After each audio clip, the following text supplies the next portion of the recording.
Today we will talk about how to calculate median with class interval. Before that, let's first understand what median is. So median is the middle number in a sorted ascending or descending list of numbers and can be more descriptive of that data set than the average. So it can be more descriptive than the mean. What is the usage of median?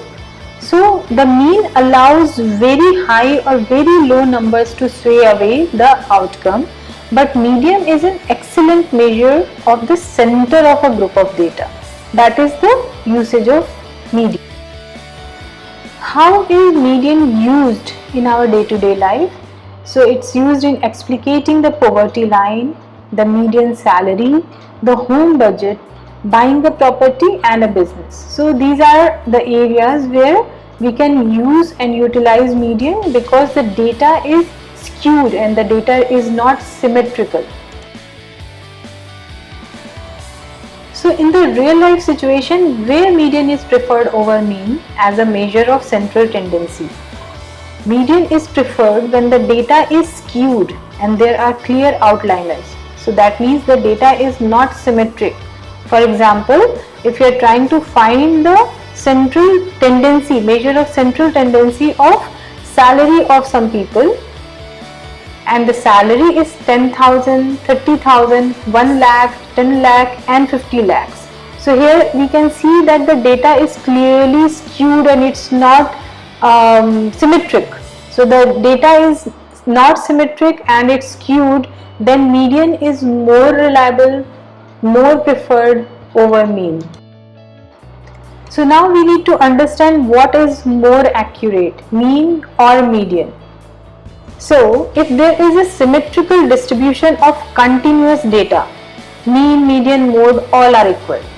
But if the data is skewed, then we cannot rely on the mean. As in the previous example, if we find out the average of the salary, then that data is not reliable. Rather, we will prefer median as a measure of central tendency.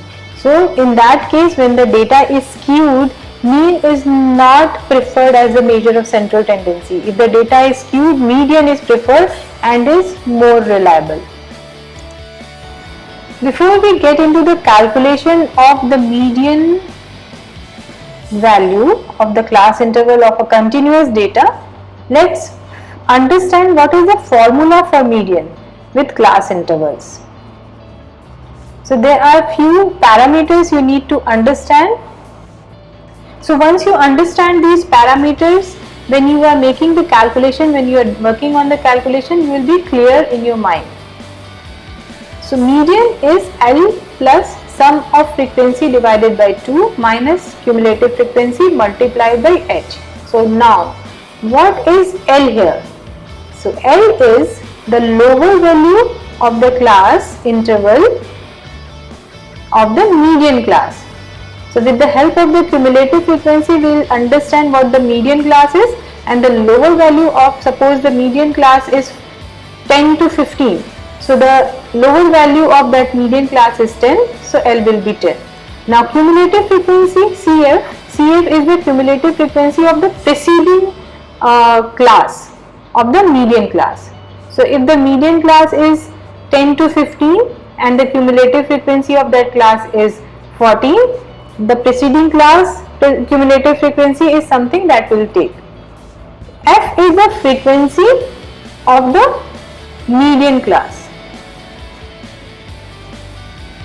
Now H is the gap of the class interval. So how much class interval gap is there? So if it is 10 to 15 or 15 to 20, then the class interval will be 5. If it is 10 to 20, 20 to 30, then the class interval H will be 10.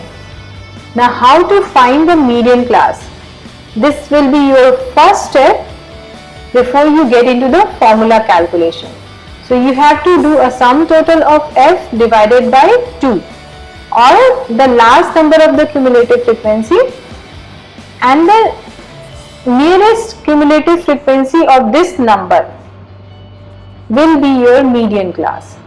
Once you are defined with the median class, then you can move on to the calculation of median of class intervals.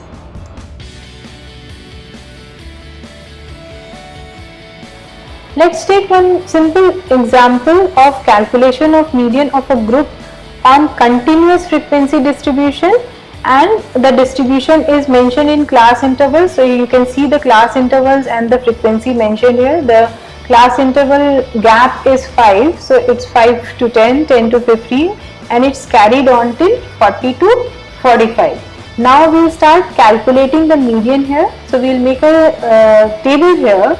One column will be of the class interval, the second column will be of the frequency, and the third column will be of, and the third column is of cumulative frequency. So we have to work on only these three columns, and we'll start filling up the data under class one by one.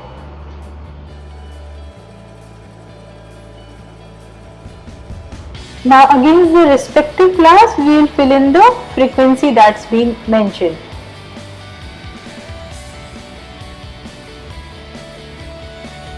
Now we have to calculate the cumulative frequency, that is important in order to calculate the median class of this data. So what we are doing is 5, then 5 plus 6 is 11, and then 11 plus 15 is 26, and so on. Now we are done with this table. We have calculated the cumulative frequency. Now we need to figure out the various data. So here the n is 49, that is the last number of cumulative frequency, that is the sum of the frequency here. So if you calculate the sum of frequency is 49, so we have to calculate n by 2 here, that will be utilized in the calculation of median of class intervals. Now moving on to the next step, 24.5 is the sum of the frequency divided by 2 here. Now we need to define the median class. So if you see here, the cumulative frequency of 26 is nearest to what we have found as the result of n by 2, that is sum of frequency by 2. So that becomes your median class, and the lower value of the median class is that something that we need as the value of L in our median. So now after the median class is defined, we need the lower value of the median class, that is 15. So we will write L as 15, and the sum of frequency by 2 is 24.5. We will write this value also. Now this is the formula of median. Now we know L. So L plus sum of frequency divided by 2 minus cumulative frequency. I will define what cumulative frequency here is, and this whole thing will be divided by F, where F is the frequency of the median class. This is the frequency of the median class, multiplied by H.